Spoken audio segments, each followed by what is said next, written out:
Well, hi guys, welcome. And who dat? I'm Joe. Thanks for tuning in to Rosenfield 10, where I cover our beloved Bless You Boys in black and gold, the New Orleans Saints. If you're a Who Dat fan, subscribe to this channel. I love the Saints as much as you do. Think of me as a friend or a coworker. And anytime you see one of my videos, I'm talking about our beloved boys. You let me know what you think in the comments. I respond to my comments. And today we're going to talk about the Saints wide receiver room. I'm going to break down all of the receivers that are on the team. We're going to try to figure out what we've got going into the 2026 NFL season. All right, I'm in the living room. I'm surrounded by cats. Bellamy's rubbing against the table, holding the computer right now. And I've got the little one, my little Kit Kat, laying right here on my lap. He doesn't feel good for the last couple of days. He's had a cold. So if you see him climb up on top of me, yeah, he's wanting loving right now. My poor little bit. I've got 13 cats in the house right now, plus 2 strays that I'm feeding outside. I'm a cat lover. Let's talk about the cats that are in the wide receiver room for the Saints. I'm going to bring up the list right here. These are all the guys we've got currently on the roster. And we've got a big training camp coming up in July, the end of July through August. There may be a chance we add a few bodies. But these are the guys we're working with right now. In the top box are the 6 that I think that are going to make the team for the Saints. So let's mention all of them. We've got Chris Olave, Jordan Tyson, Devon Vele, Bryce Lance, Jalen Polk, Barian Brown, Trey Palmer, Kevin Austin Jr., Ronnie Bell, Mason Tipton, Bub Means, Jalen Moreno-Cropper, and Brock Rocksteiner. These are all the guys that are currently on the roster. There's been some talk about Keenan Allen possibly joining the team. Everybody's looking for a landing spot for Keenan Allen. He's got the history with, both Brandon Staley and Kellen Moore. So, yeah, I don't know. The Saints are the type of team that would make a move like that. It just feels like with all of these receivers on our roster right now, it would seem confounding to me. But yeah, when we were going into this year's draft, I kind of figured the Saints would be the team that would make a confounding pick, a strange pick. I just had this feeling that's the route the Saints would go. And to get Jordan Tyson at 8 seems like a great pick if he stays healthy. And that was the caveat going into the draft. How far would he fall before somebody finally decided to risk that overall first round pick on this injury-prone player? And yeah, leave it up to the Saints to make a pick like that. So let's start with the top 2, Chris Olave, Jordan Tyson. We're going to keep these 2 on the roster. There's no doubt about it. Whether we extend Chris Olave before the season or during the season remains to be seen. There's the talk of Chris Olave possibly making $35 to $40 million a year. A lot of people look at Chris Olave's career with the Saints. A lot of Saints fans look at Chris Olave's career and they say, well, no, there's no way he's worth that. But the only way you're going to retain Chris Olave is to pay him that, because he will get that amount of money from another team if he's on the free agent market. He's not going to sign for less than $33.5 million. I'm certain that the minimum is going to be about $35 million. So whether you agree with that or not, that is the compensation he'll get to remain on the team. I think Chris Olave is an excellent receiver. I think as a route runner and a separator, he's among the best in the league. His downfall is that he doesn't play very big. He's not a very big guy, and although he adds muscle every year and increases his poundage, he's still never going to be a point of contact guy. He's going to have to rely on his speed and his route running and his separation. His separation and route running are second to almost none. among the top five in the league, I think. And I think our quarterback is a guy, Tyler Shuck, can get the ball to him. So whether it's a deep route, middle of the field, whatever. I think Shuck is a guy who's just accurate enough and with the arm strength to get the ball to Olave. And we saw Olave blow up the second half of the season. He was making a lot of catches early on. He just was averaging maybe 8 yards a catch. Yeah, so the combination of Shuck and Chris Olave looks like it's going to be pretty good. I would suspect that I'll guess that Chris Olave will end up with nothing. If he stays healthy, 16, 17 games, he'll have no less than 90 catches. Hold on one sec. So, yeah, that's my guess. I'm thinking 90 catches, 100 catches, somewhere around there. I think Olave's good for that. And Shuck's the guy that's going to get him the ball, and I think it's going to happen. Now, if Olave only ends up with 80 catches, 85 catches, something like that, we've got a lot of weapons that were added to this team. So if we're spreading the ball out a lot, especially if the running game gets going as well, then we could see a drop in production from Olave. But I think he's good for 90 catches, over 1,000 yards. My biggest gripe with Olave, besides not being a physical receiver and prone to injury, is his inability to score touchdowns. And he got his career high last year with 9. I think the most he had before that was 5. So, yeah, I think the Kellen Moore system, Tyler Shuck is the quarterback. Chris Olave is a bona fide number one wide receiver. May not be the physical presence, especially in the red zone, that you're hoping for, but he is a number one wide receiver. I like to say high end number 2, but when you catch 100 balls like he did last year for 1,100 yards and 9 touchdowns, that's number one wide receiver production. And he's always caught a lot of balls throughout his career, even though he's missed some time. He's a high volume reception guy. The yardage that's going to come with a quarterback like Shuck and scoring touchdowns. In the red zone, I don't think he's that effective, but scoring a lot of touchdowns, the potential's there. All right, enter first round draft pick Jordan Tyson, who is a physical guy. He's a little bigger than Olave, and he can make these great catches away from his body, and floats in the air, not unlike Odell Beckham. And even though Jordan Tyson hasn't had a lot of play in the offseason to show a lot, we all kind of imagine that he could be a good red zone presence. I mean, he's got everything. He's got the ability to separate. He's got the speed. He's got the ability to make these circus catches. He can operate all over the field. He can line up everywhere. And if he's in the middle of the field, he has the ability to make contested catches. So Jordan Tyson may be a guy who could be a red zone threat. Similar to Olave in the ability to separate, but just physical enough where, you might be able to pull some stuff off. So we haven't seen a lot from Jordan Tyson yet, but we addressed wide receiver in this draft 3 times. And I expect all 3 players to make the team.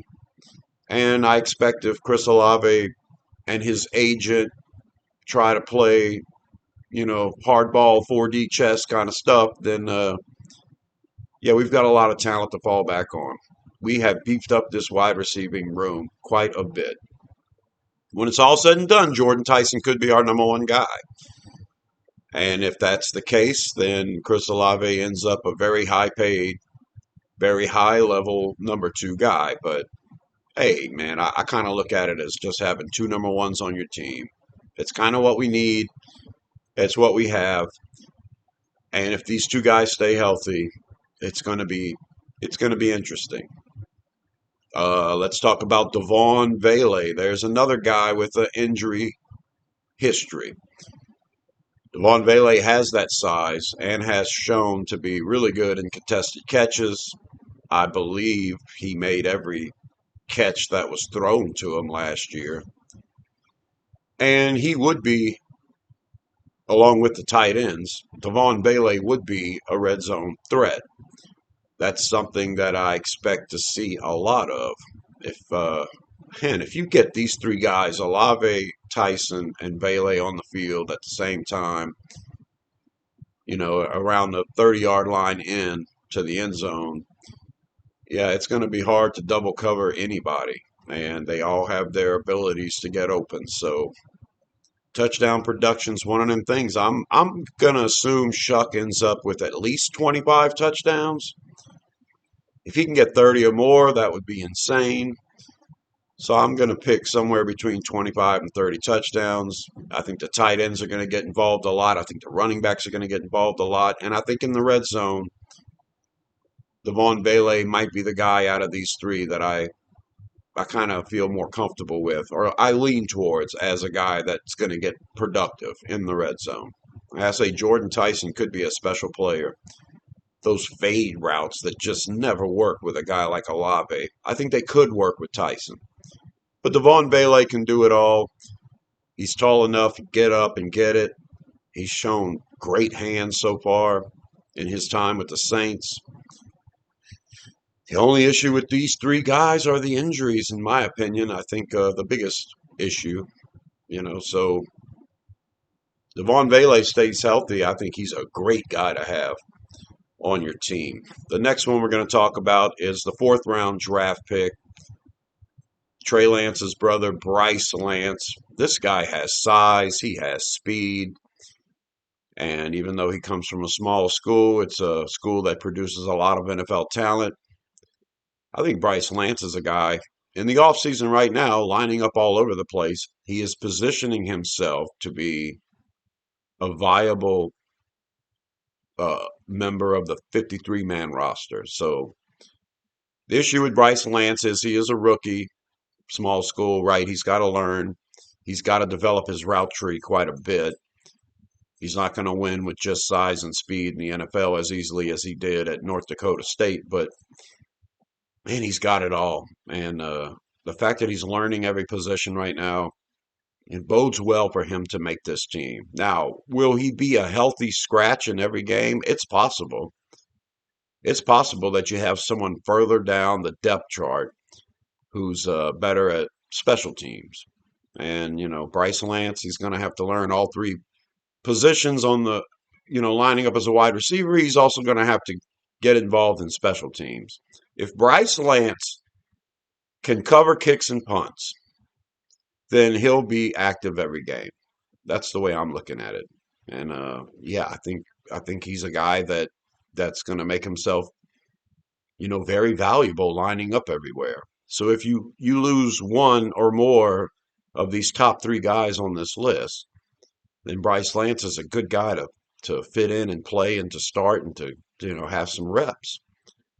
But if everybody's healthy, you're going to need special teams players. And that's what I'm looking at with Bryce Lance. He gets himself involved in the special teams, and yeah, his ability to be active every game will be seen. So, man, he gets into some route running, gets more refined there. Um, you may not you may not afford to scratch him, every game. All right, let's talk about Jalen Polk, a second round draft pick by New England. We get him for pennies on the dollar, and for like I say, a box of Pop Tarts. And if Jalen Polk ends up on this 53-man roster and producing week in and week out, man, what a bargain. And I did like Jalen Polk coming out of college. And I think that, well, what we've heard from New England is a great practice guy and just couldn't put it together on the field. Jalen Polk's another one of those guys that might have to learn some special teams. And I don't know if Polk is built to cover kicks and punts. But, he's technically a veteran, doesn't have a lot of time on the field. So Polk's going to have to fight to make this team. He's going to have to particularly fight with a guy like Trey Palmer, who does have a lot of experience playing in the league, even though Tampa Bay just waived him. Trey Palmer's another guy that has injury issues. Jalen Polk doesn't necessarily have injury issues. We just got him while he was an injured player, and right now it seems like him and Tyler Shuck have a bond. So I give Jalen Polk an advantage to making this team, making the final 53. And yeah, Lance, Polk, these guys got to get involved in special teams. A guy that I think is obviously going to be involved in special teams is Barry Brown, our sixth-round pick from this past year, wide receiver out of LSU. And he looks the part as a wide receiver. He looks the part of a guy who you can feed the ball to in different ways, getting him with runs from the backfield, quick strikes, screens, stuff like that. Barry Brown has the ability to be a run after catch monster. And of course, a kick return, God. Can he return punts? We'll see, I guess. Trey Palmer is a guy that returned punts in the league. Barry Brown returned kicks in college. So Barry Brown is one of those guys. So I think he'll make the team as the sixth guy, and he'll be a return specialist. And I think there's advantages to putting him at wide receiver. Now, whether his receiving ability will be better than those beneath him on the depth chart right now, I don't know. I think Barry Brown was in a weird situation the last couple of years with LSU. It's kind of hard to get you the ball when you're struggling and at the quarterback position due to injury or whatever. And then, the coaching situation LSU had to go through as well. So, but I have faith in Barry Brown. I see a lot of talent there, a lot of speed, a lot of run after catch potential, and of course, as a return specialist. So that's the six that I predict will make the team. And I could be wrong. I think Bryce Lance makes the team, but I think Jalen Polk is the one that has a lot to prove. He's going to have to battle with Trey Palmer, who's got a lot of experience playing in the league, a couple of years under his belt anyway, and some return ability as well. Trey Palmer is a decent size as well. I think he's 6'2", and perhaps Palmer has some coverage ability in special teams. Kevin Austin is a guy that does have some coverage ability. And yeah, Kevin Austin is the perfect practice squad guy and a guy that is looking really good in the offseason so far. He's got good size and he's been productive when called upon. He's also a guy you could stash on the practice squad and may not have to worry too much about somebody running around coming in and plucking him away. But like I say, that's special teams, man. If Polk wants to make this team, maybe Jalen Polk and Trey Palmer could make the practice squad and stay there for a little while. Yeah, I feel like it's less likely than a guy like Kevin Austin. There's a lot of ways you have to go about building your roster, and whatever the Saints want to do, we'll see. But a lot of it's practical to me. I feel like your number 4 and number 5 wide receiver are going to have to play special teams. So Bryce Lance wants to run down the field and make tackles. He'll be active on game day along with Barry Brown, and a guy like Jalen Polk just will be a healthy scratch every week. If Jalen Polk wants to, show some value on special teams, then maybe Bryce Lance will be the guy. As a 4th-round draft pick, I don't see Lance making it on the practice squad. I don't even know he'd clear waivers to make the practice squad because he is big and fast, and I bet 31 other teams would love the opportunity to groom Bryce Lance. So Trey Palmer's a guy that may slip onto the practice squad. He couldn't clear waivers from Tampa Bay, without the Saints grabbing him. And Kevin Austin, yeah, he's made it through waivers and gone back and forth from our practice squad to our roster constantly. Austin has shown a lot in the last couple of years, late in the season, called upon. So, what about Ronnie Bell? Yep, a veteran who ends up out there available. He's a very productive player this offseason. I mean, I think he had the most targets out of any receiver in the OTAs and the mini camp. And Bell's playing out of his mind right now, like he really wants to make this team. That's another issue, the special teams. I'm so interested in how the special teams comes around. Ronnie Bell's a guy that I would love to keep on my practice squad and to call him up when needed. I think Kevin Austin and Ronnie Bell would be great wide receivers to have on the practice squad to be available when needed. Mason Tipton always seems to show off in the offseason, manages to make the active roster a few times, but never has really done a lot in games. Yeah, I think he had a couple of good catches in preseason last year, but Mason Tipton's one of those guys. This coaching staff didn't go out and get him. So I think it might be the end of the road for Mason Tipton. Never did show anything as a returner. It's probably something we were hoping he would develop into. And as a speed element, well, we've got speed for days on this team now. So as much as I liked Mason Tipton in the offseason the last couple of years, it's just never developed into anything at all. I think Tipton's chances to make this team are pretty slim. Bub Means. Now there's a guy who's big enough